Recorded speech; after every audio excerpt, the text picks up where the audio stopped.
Believe it or not, this is the last episode of the first season of Spot On. I'm getting a little emotional here, but I'm going to clean myself up and keep going. So what we thought would be fun for the last episode is to do a summary episode. So the highlights of each episode. So with that, let's begin. This is Spot On, a health and wellness podcast for college students, soon to be college students, or anyone that knows a college student.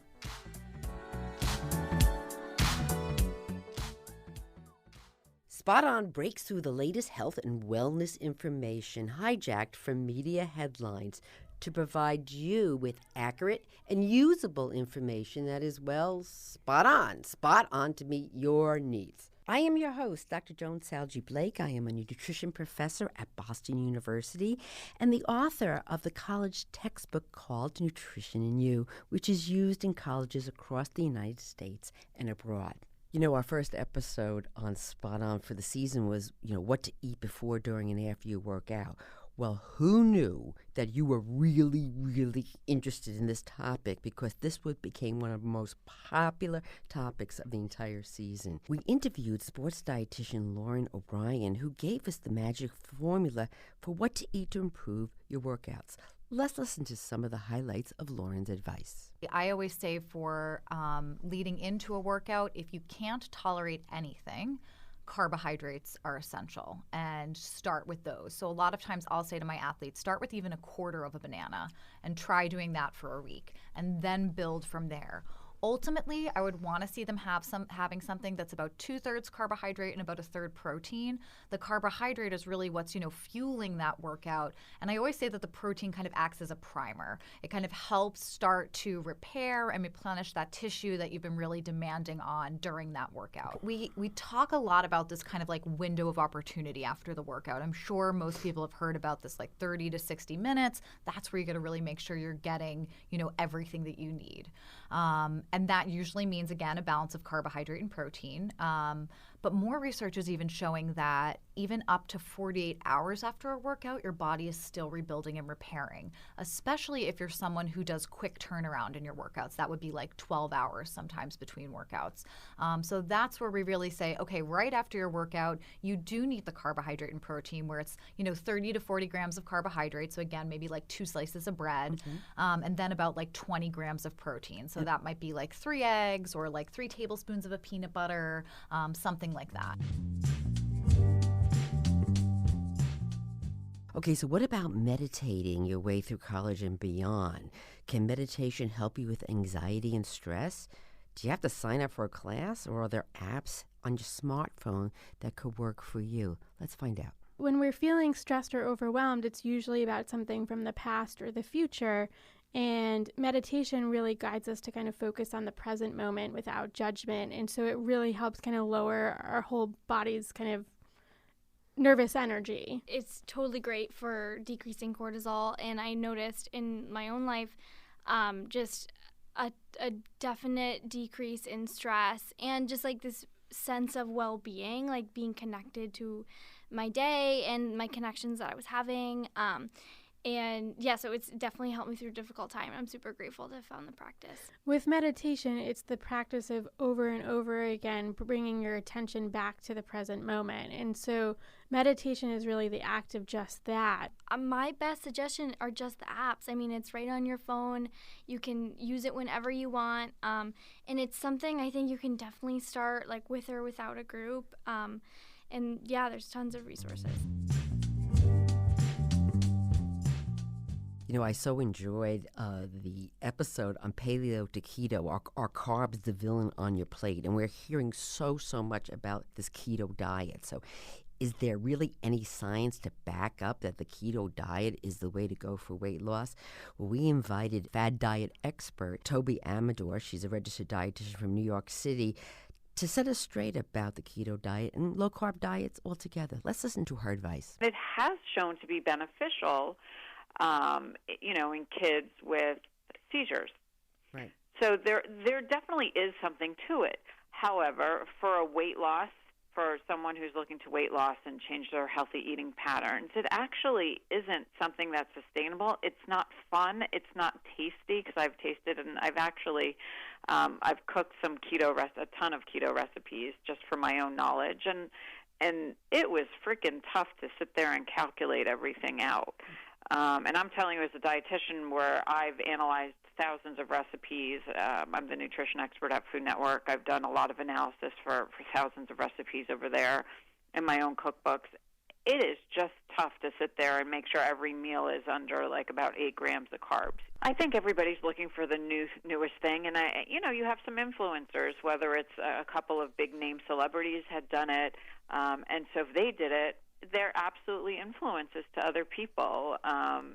But the problem is if you actually follow it, which I didn't even realize until I started doing a lot of research and looking into this. You actually, until your body gets enough ketones build up and stops relying on sugar for energy, you get something called the keto flu.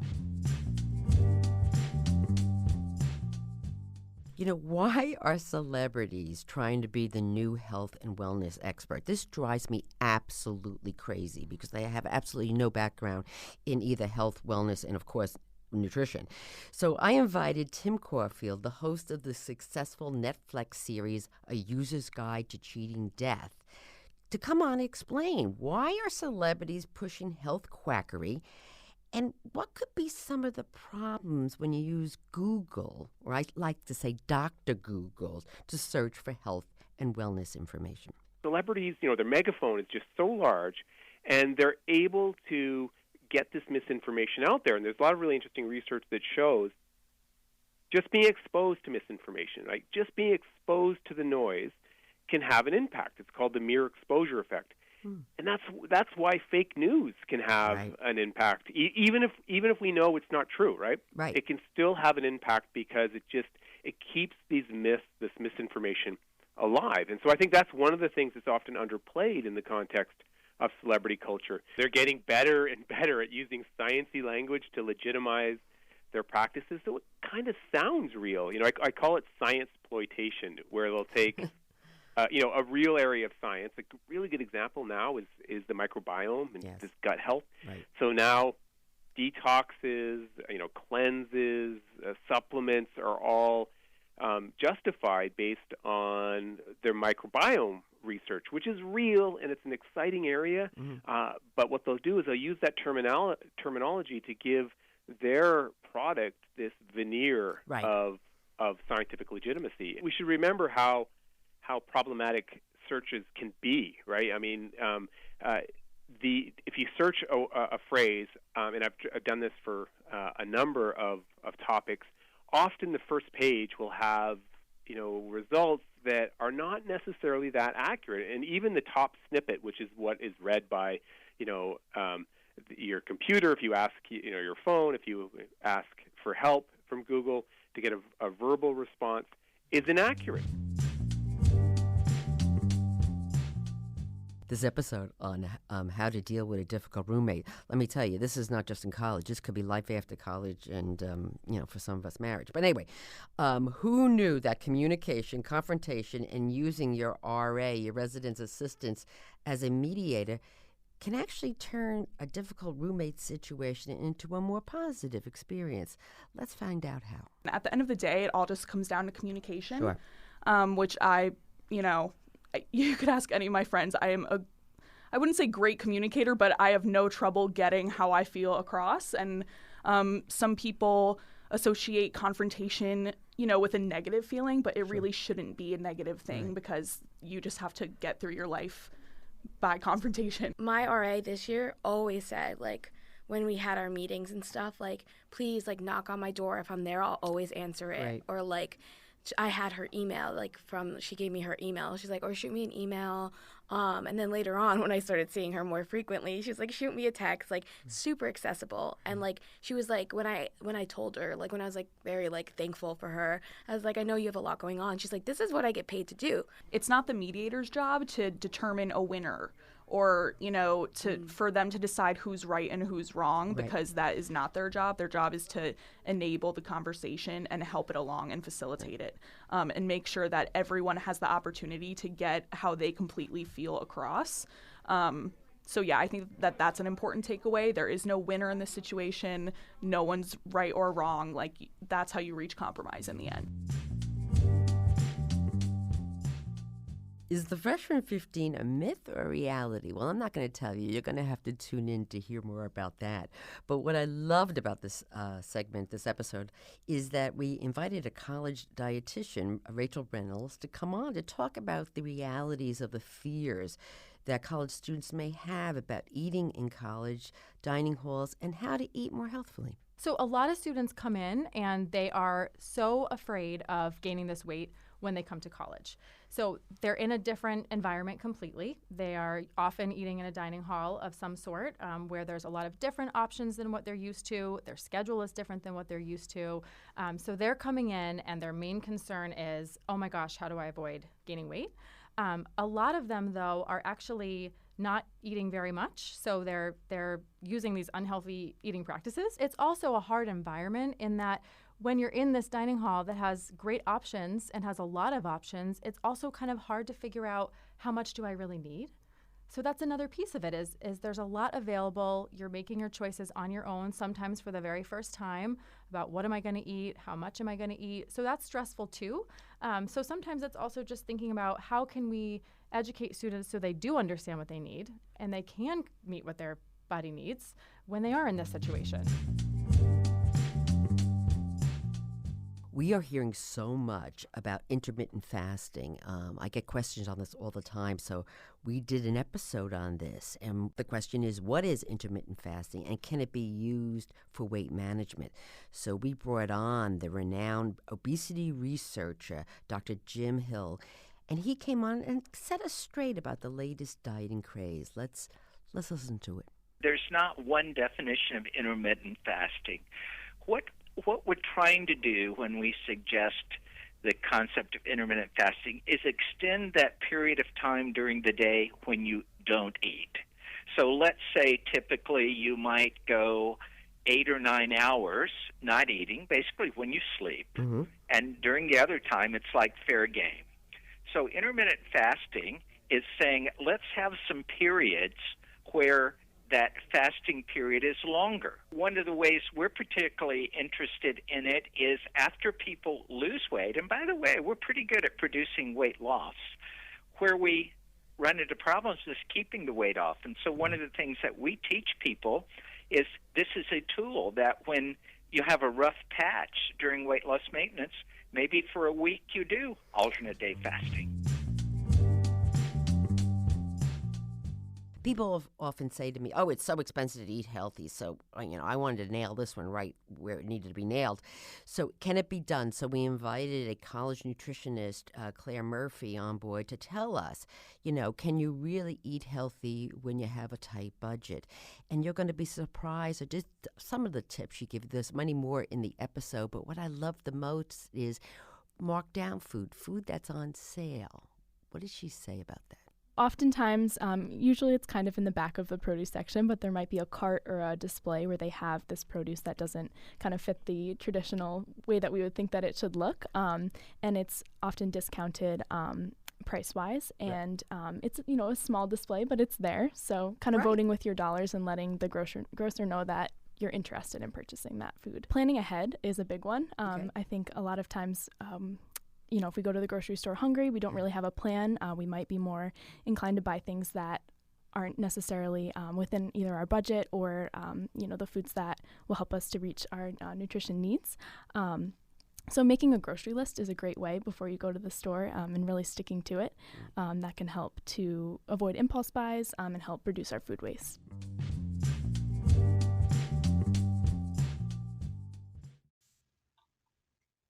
Are you having trouble sleeping, focusing, or relaxing? If the answer is yes, then the TM Soft's White Noise Sleep Sounds podcast has got you covered. This hour-long podcast is made to help you get rid of distractions, reduce stress, relax, and most importantly, get better sleep. You can listen to sounds of nature, white noise, relaxing music, and much, much more. You can check out the TM Soft's White Noise Sleep Sounds podcast on Spotify or wherever you listen to your favorite podcast.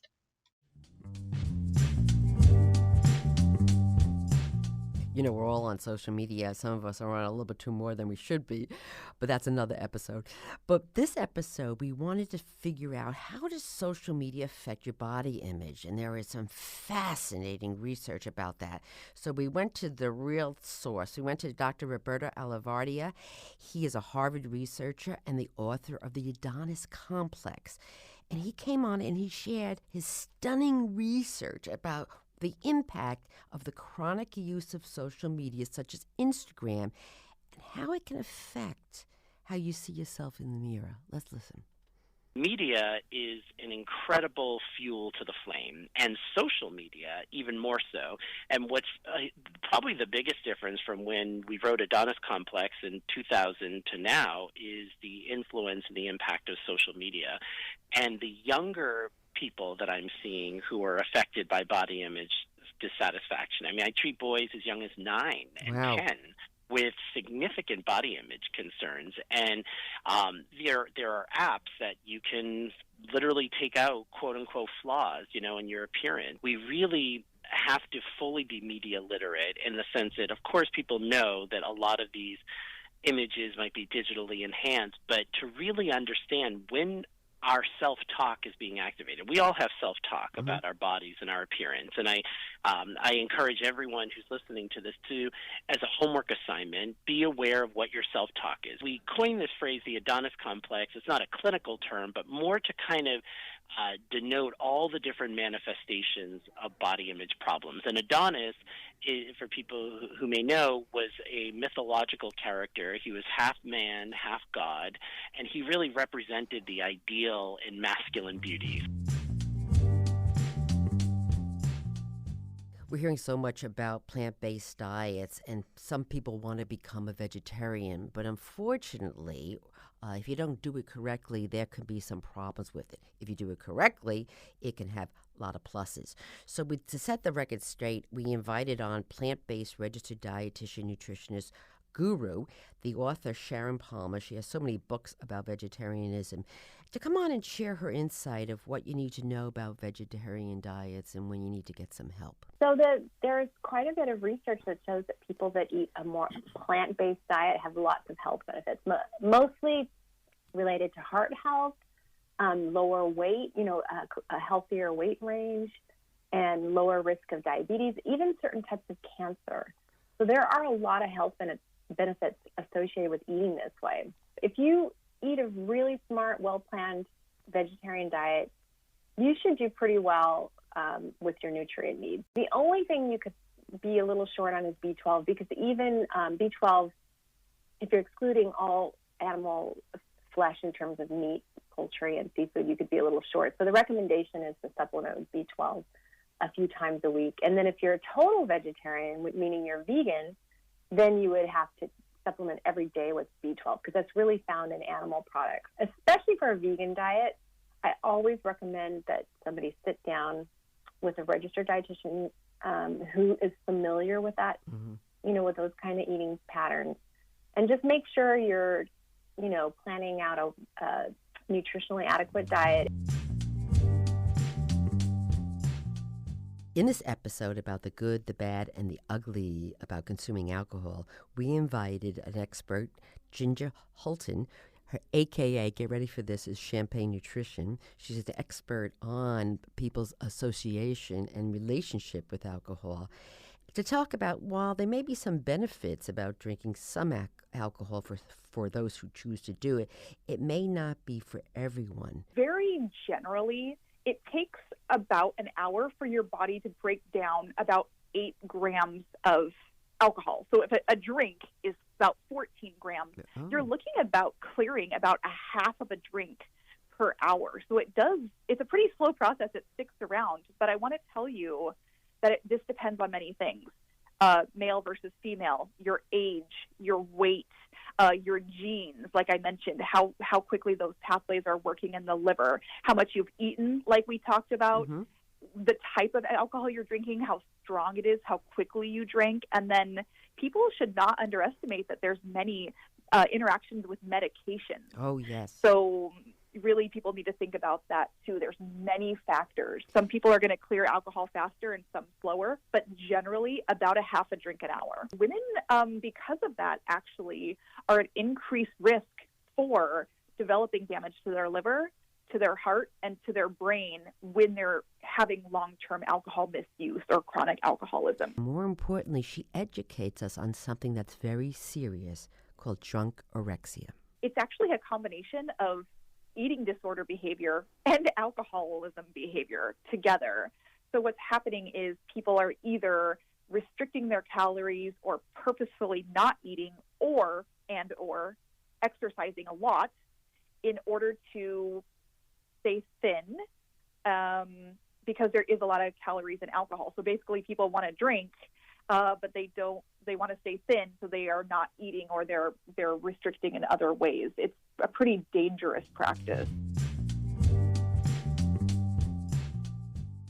Is it me, or does it seem like that everybody is watching Netflix? And the answer is everybody's watching Netflix. On this episode, we wanted to find out, does binge watching Netflix change your social interactions and the view of the world around you?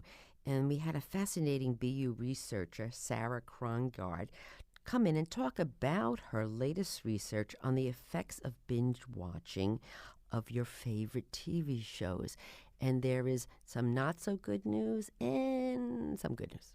Let's listen. In the end, what we found was that these shows were extremely violent, and the violence was tended to be very intentional, graphic, serious, significant to the plot, and very little moral justification was happening. So we weren't seeing a lot of violence to support the common good.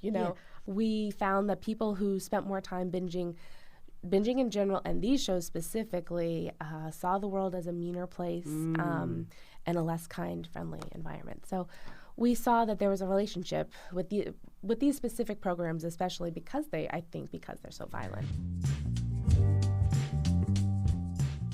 How many times have you heard people say, oh, if I could only take back those years in college, I would have done things so differently. So we thought on this episode, why look back? Let's look forward. So this episode was the top 5 tips to nail the college experience.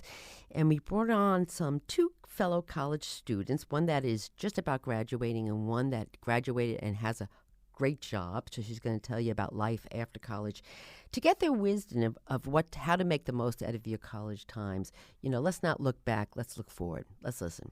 The most successful people consistently at making friends that I've ever met have been the ones who are willing to put themselves out there, because the people who like them, they know right off the bat who they are, and they're going to go for it, and you're going to make lasting friendships there. And if you don't, then you just, stopped months of agony down the road. It's really important to find people who are like-minded and have positive energies and build you up. And it took a while to find those people. And there were people that I knew in my gut that when I was having conversations or they were gossiping or whatever it may be, I knew in my gut that they weren't going to be the right friends for me. I wish that I had invested myself a little bit more in the diversity of things that I was able to learn in the second 2 years. If I was able to go out there and not worry so much, as I talked about earlier, about what would look good on a resume or any of that stuff, and just enjoyed the experience a little more. People say it goes fast, but it really it goes fast. So to savor every second of it. I can't thank you enough for listening to Spot On and making it the success that it has become. We are thrilled about producing this and giving you the content and information that you can use. And, of course, we want it that science-based but fun and informative. And I'm looking forward to doing a whole nother run of more episodes. So please like us on our Facebook page and tell us what you'd like to hear in the future. And, oh, by the way, can you tell 5 of your friends about Spot On? Do I ask a lot of you? Thanks so much. Take care.